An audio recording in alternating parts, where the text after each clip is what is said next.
Hello guys, a very good evening. Hope I'm audible and visible. If so, say me a hi and a hello. Can you guys hear me? Can you guys see me? I hope I'm audible and visible. Okay, so let's start today's RRR session. We did see about Neoplasia chapter. The first one we went with few little bit of nomenclatures, right? We named the tumors. Thank you, Lion. We named the tumors. We call them epithelial tumors, mesenchymal tumors, and many things. I had given you two homeworks. I hope you must have gone through it. Good evening, everyone. So, can you guys give me one example of hamartoma? I asked you to see two things: one hamartoma and one corystoma. How many of you guys went through it? Hello Rahul, how are you? I'm good. Yeah, hope you're good as well. Good evening, Nayak.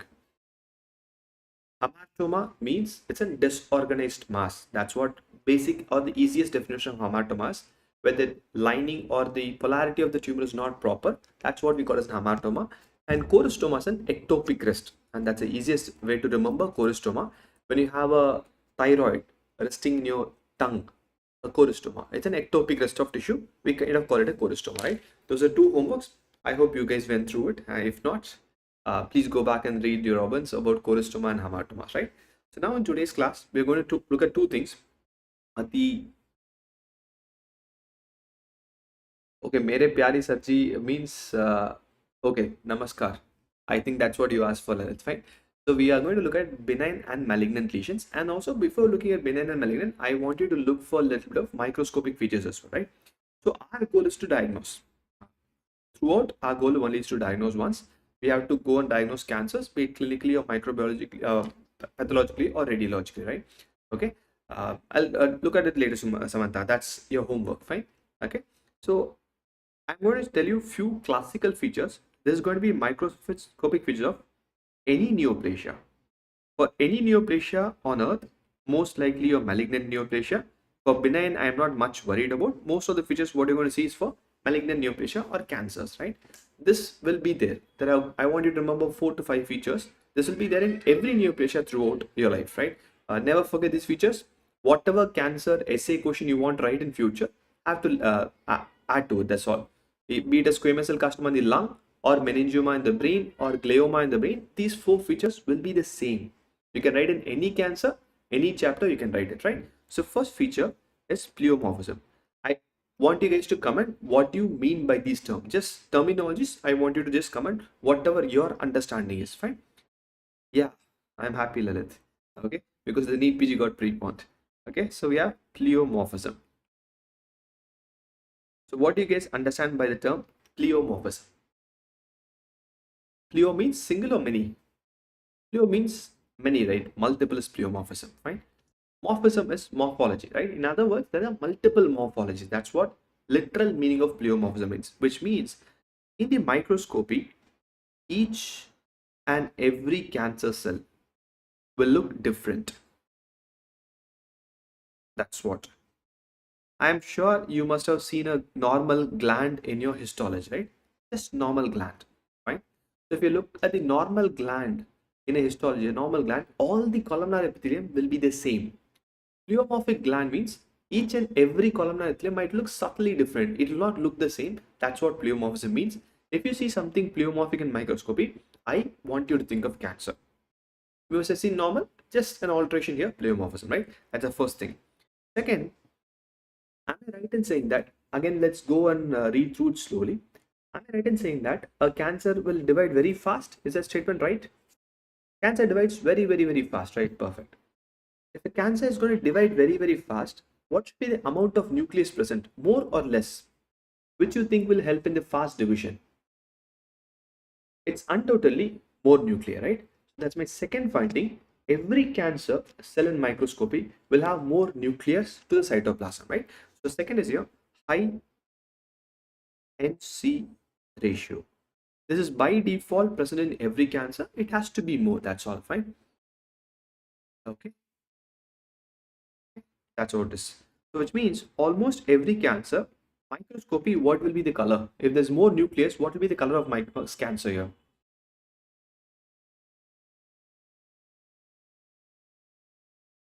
All the best, Rahul. blue in color. Microscopically, most of the cancer will be bluish in color. Just a clue for you, if at all you're stuck in an image, I don't know what it is. I want to say it's a benign or malignancy, it will be blue in color. That's a clue for you, right? That's a second finding. Third, again, I'm going to ask you the same question.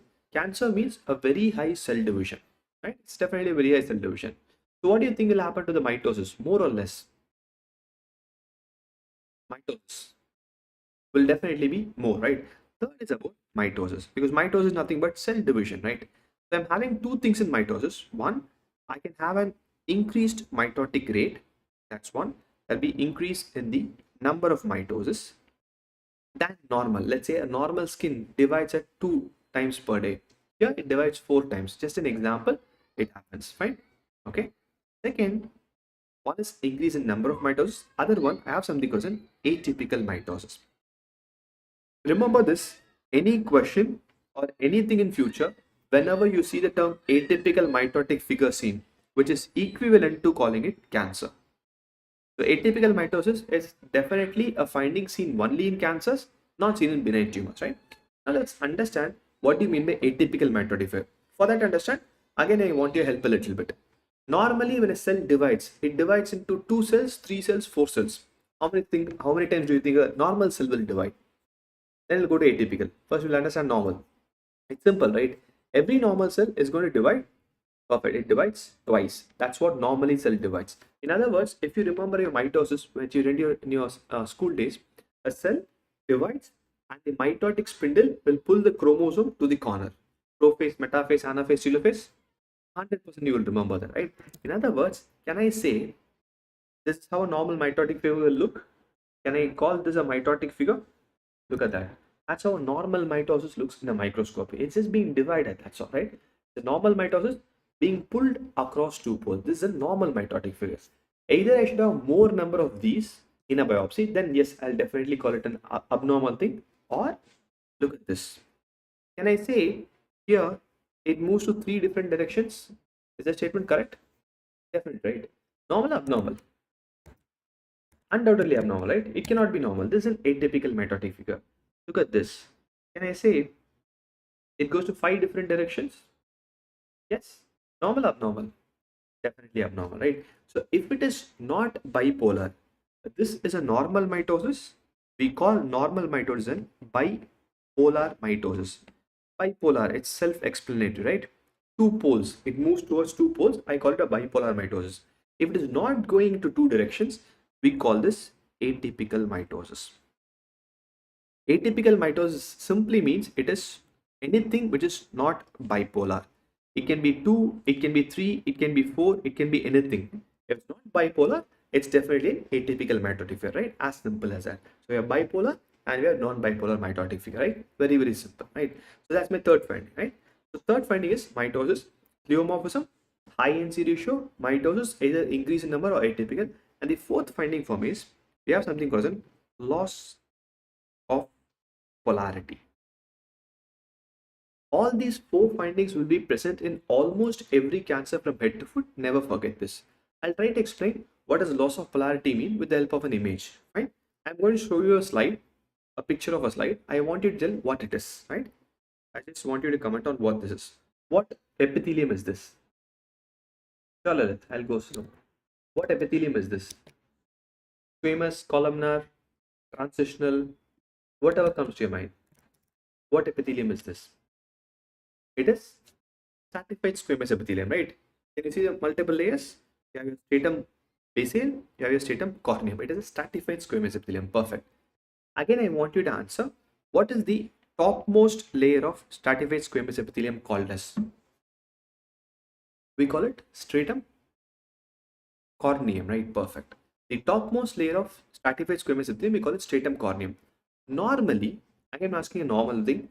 Normally, stratum corneum, will they have nucleus or no nucleus? A stratum corneum, normally, will it be nucleated or anucleated? Perfect, they'll be anucleate. A stratum corneum will always be anucleate only. That's how normal it is, right? Perfect. Now, can I say stratum basal, the lowermost one? Are you seeing nucleus there or not? Are you seeing nucleus here? Present, right? Maybe spinosum, present. granulosum present. But when I went to stratum corneum, every cell will lose its nucleus. This is normal polarity of squamous epithelium, right? So normal polarity of squamous epithelium, which means normally in every squamous epithelium, when I take the topmost layer should be anucleate. This is for squamous epithelium's polarity. Polarity means the orderly arrangement, right? Now, I will show you one more squamous epithelium. I just want you to comment whether polarity is maintained or not maintained. That's what. I'll show you, Samantha. Just give me a second. First, we'll learn normal. Abnormal is very simple for us, which means I just want you to tell whether the topmost layer has nucleus or not. What is the color of nucleus? We'll make our basis straight. What's the color of nucleus? It is blue, right? Perfect. Now tell me, this is also squamous epithelium. This is my topmost layer of squamous epithelium here. Is it having nucleus or not? There is undoubtedly nucleus present, right? Perfect. So if nucleus is present in the topmost layer, can I call it as loss of polarity? Is the statement right? I can call it a loss of polarity, right? Perfect. So this is what it means, loss of polarity. Okay, perfect, right? I think today, Lalit, okay, this is called as loss of polarity. Samantha, I hope you understand. So when I don't have the normal polarity, I call it loss of polarity. Okay, this is for stratified squamous epithelium. This is what I call it a loss of polarity, right? Now, the same image, I want you to look again. I'll zoom the same image here. Can I say there is pleomorphism? Is there variation in the size and shape of the squamous epithelial cell? All these are cells of squamous epithelium. Variation in size and shape? Yes, no. Yes, absolutely. Yes, right. Perfect, right? Okay. So there is definitely variation in size and shape. And if you look at this, can I call this a high NC ratio? Can I call that these nucleus are bigger compared to few other nucleus? Can I call these nucleus are bigger? Yes. So can I call it a high NC ratio? Obviously I can, right? At the same time, I'm going to ask you this. What is this? Can anyone tell me what this is? The ones you have circled?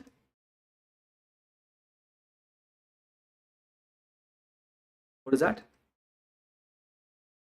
Can I call it an mitotic figure? Atypical or typical?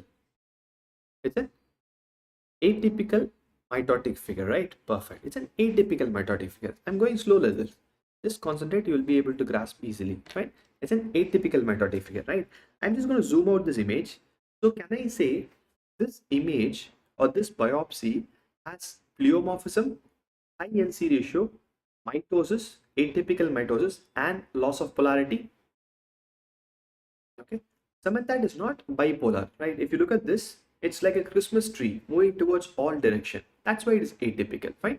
Okay, so this image or this biopsy has all the four features. Yes, no, it has. You only said that it has all the four features. So if it has all the four features, this is a normal growth or an abnormal growth? Just tell me, this image is a normal growth or an abnormal growth? Abnormal, let's write it. I'm going to call it an abnormal growth. Okay, that's what cancer is, right? It's very simple. Let's name it. It's always about Greek and Latin. Unfortunately, it's Greek and Latin, right? Growth, technical term is plasia. New growth, neoplasia, right? Change in growth, metaplasia, right? That's what plasia means. What does abnormality means? That also we read in your calcification. What is an abnormal calcification? What did we call them? Abnormal swallowing, abnormal breathing, abnormal calcification. What is the term we gave for abnormal? Dash calcification, dash trophic. Come on, you guys know. I have taught you this 100%. Don't let me down. What does abnormal means? You're going to tell me. Plasia is for growth. Abnormal is nothing but this, right? You don't be afraid of medicine. It's very, very simple, right? It's dystrophic. Perfect. So can I call it dysplastic? Yes, right? It's dysplasia. That's all. So when I see the four features, I'm going to call it a dysplasia. As simple as that, right? Nayak, pleomorphism means, I'll just zoom this image. Can I say this cell and this cell is not looking same size or shape? One is bigger, one is smaller. That's what dysplastic is. Sorry, pleomorphism is, right? Multiple, look at this cell, different. Look at this cell, different, right? Each and every cell having different size and shape, I call it pleomorphic, right? So when you see all these four features in any biopsy going forward, I want you to call it dysplastic. That's all. Not cancer. I have not used the term cancer. I have just called it dysplastic. So when I know it's dysplasia, my job as a pathologist is to grade dysplasia. That's not your job. It's my job, right? I will grade dysplasia. We generally grade dysplasias into two big things.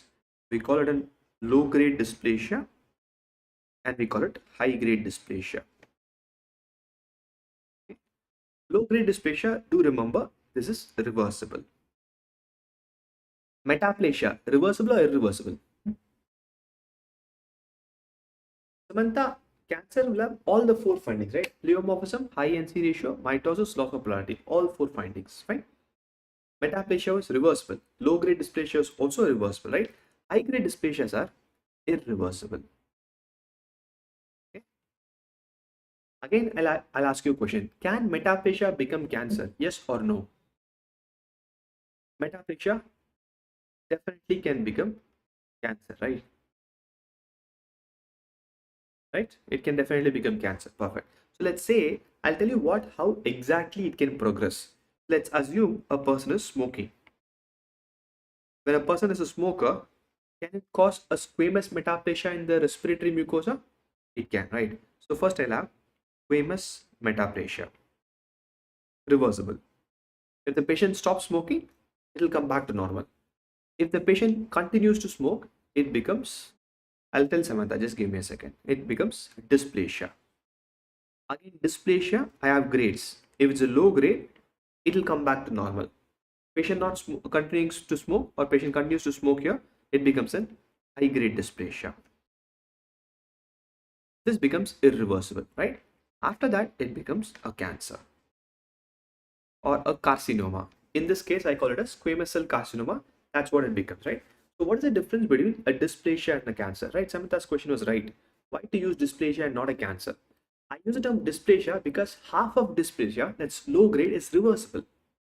Cancer is not reversible, right? So there is a distinction between a low grade dysplasia, high grade dysplasia, and a cancer. I'll just try to draw a squamous epithelium and we'll try to understand what does these mean, right? Let's assume this is squamous epithelium, fine.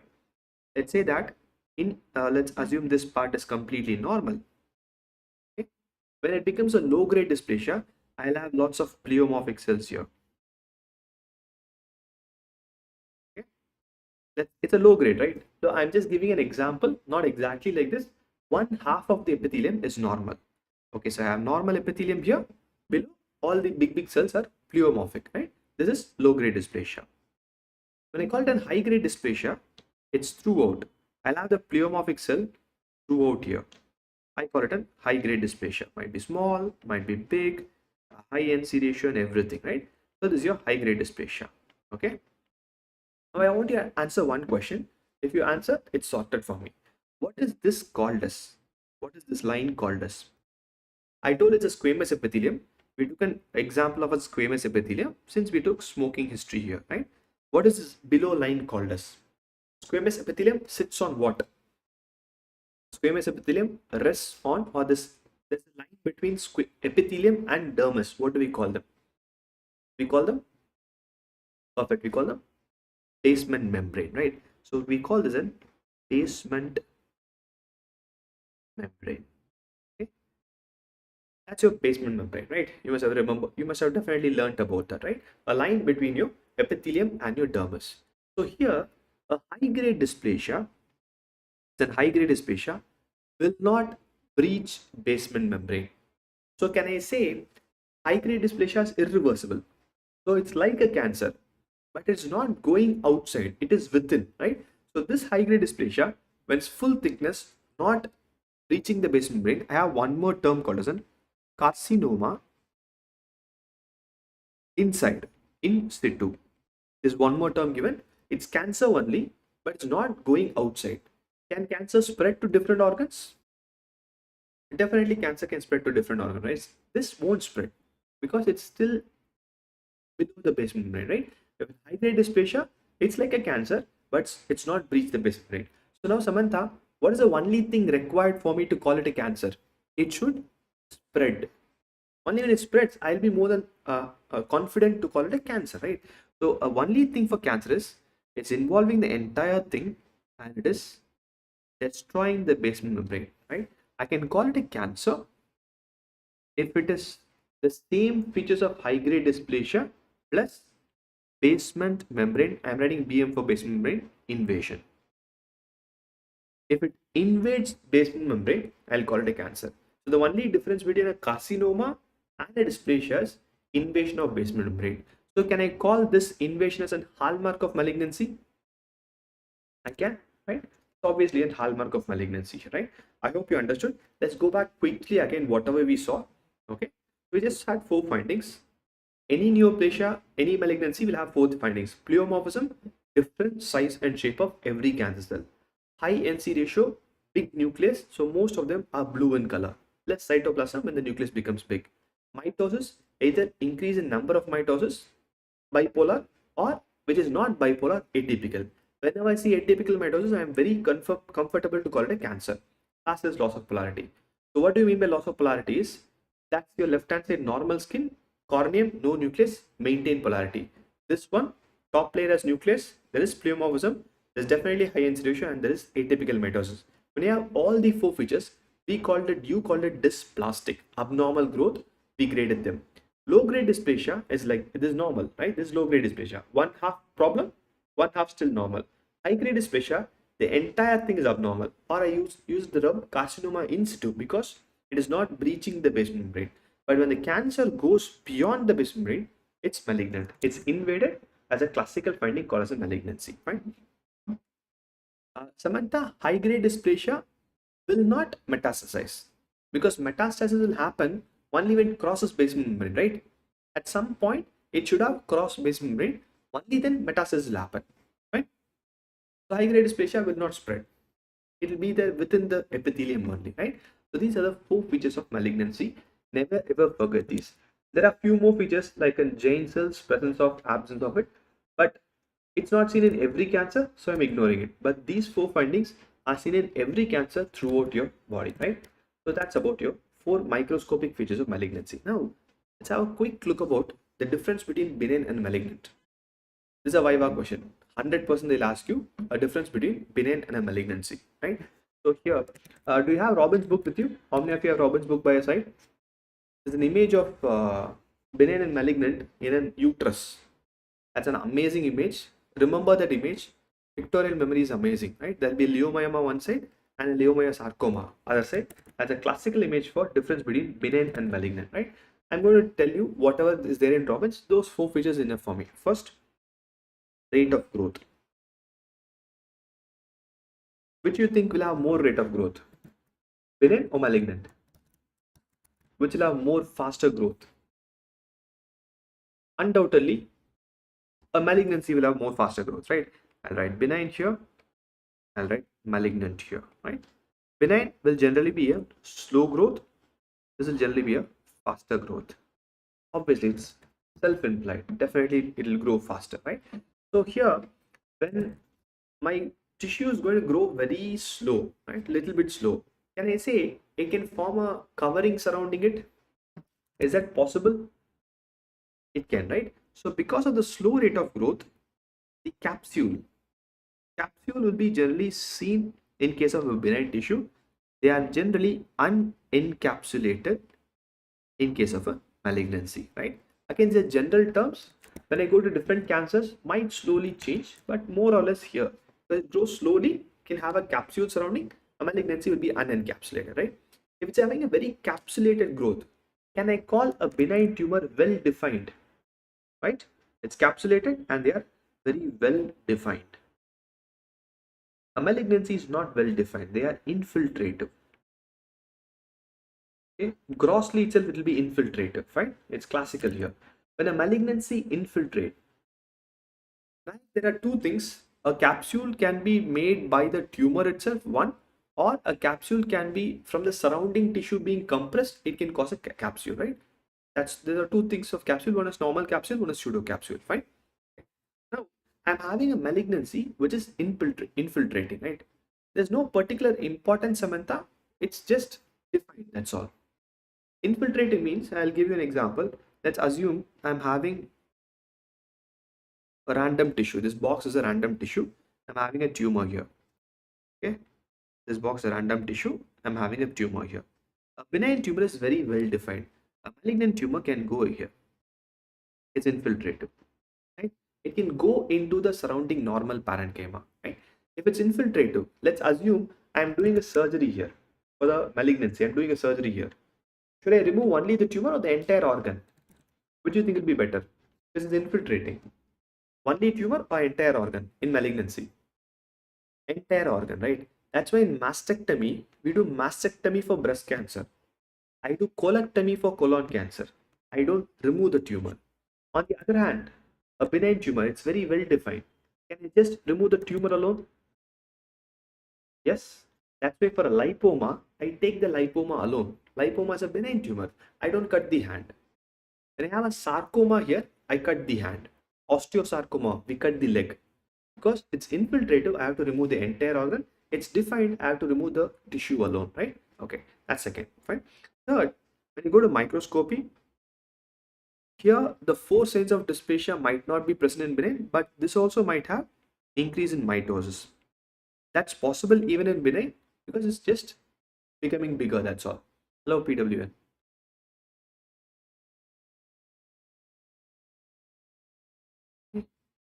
Uh, Samantha, why it's not having capsules? Lalit, can you rephrase, please? It's very fastly growing, so something cannot contain the growth. It's just spreading randomly. Imagine it's like a very wild river. I cannot put a dam and stop it, right? It will just gush and go. See? That's why it's not having a capsule. Fine. Here, allow all the four features of dysplasia. Will have. In benign, there'll be increase in mitosis, but there'll be no atypical mitosis. Atypical mitosis will never be seen in benign tumors. Typical mitosis can be increased for sure, right? Then that's about your microscopy, and one more finding, invasion and metastasis. These are hallmarks of a cancer. Invasion will obviously be absent. Metastasis will obviously be absent in benign, right? And here in malignancy, it will obviously be present in malignancy. That's classical. And these are, like I said, these are hallmark of malignancy. Both invasion, that's your basement membrane invasion, and your metastasis. That's both of them are hallmark of malignancy, right? Which PWN? What bataiye, Lalit?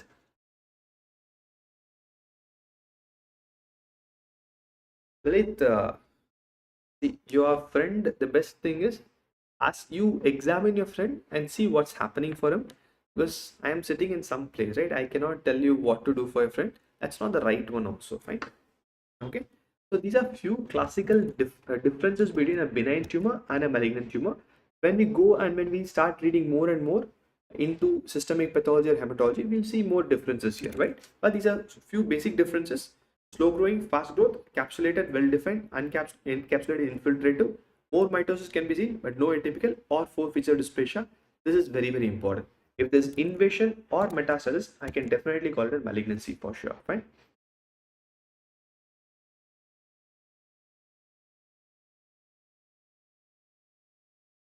Uh, Lion, if I'm going to call it a neoplasia, right? Neoplasia, the term includes both benign and malignant, right? It's not that always every benign tumor will become cancer, but there's a probability it can become cancer. Lipoma, very rarely it becomes cancer. Even if you don't treat, it stands as a lipoma. Lipoma is a tumor of fat. It stands there, that's all, fine. Great. Uh, Very good question, KK. Difference between dysplasia and anaplasia, right? These are two terms used in your books. Dysplasia is an altered differentiation. That's what it is, right?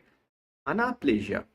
Again, the term anaplasia is more in terms of malignancy. There is no differentiation, or there is lack of differentiation.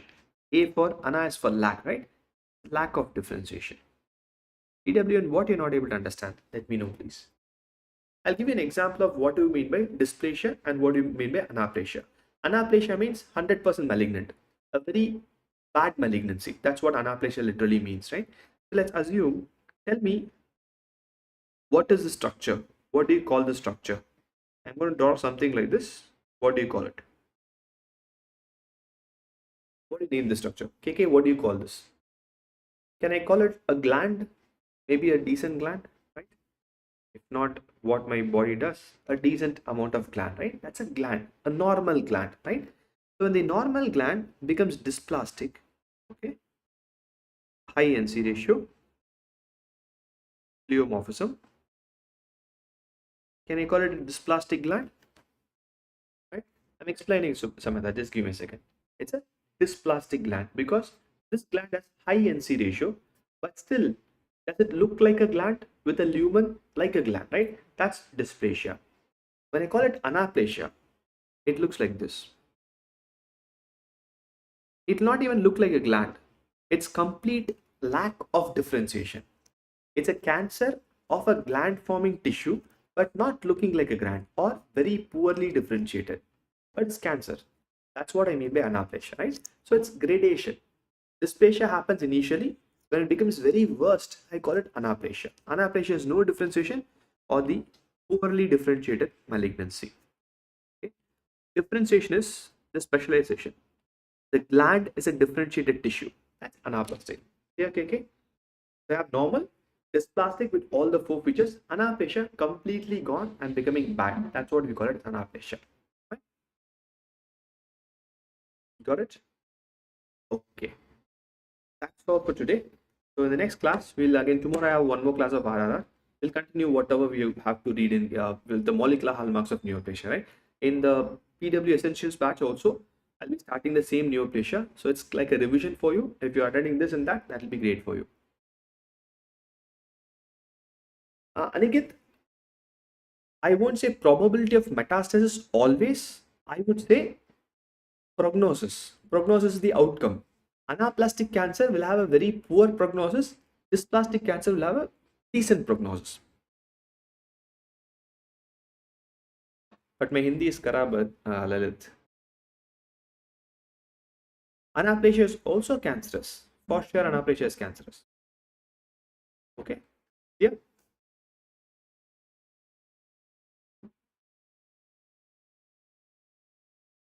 Okay, great. So see you soon by 7 o'clock. Till then, bye bye. Thank you guys. Bye.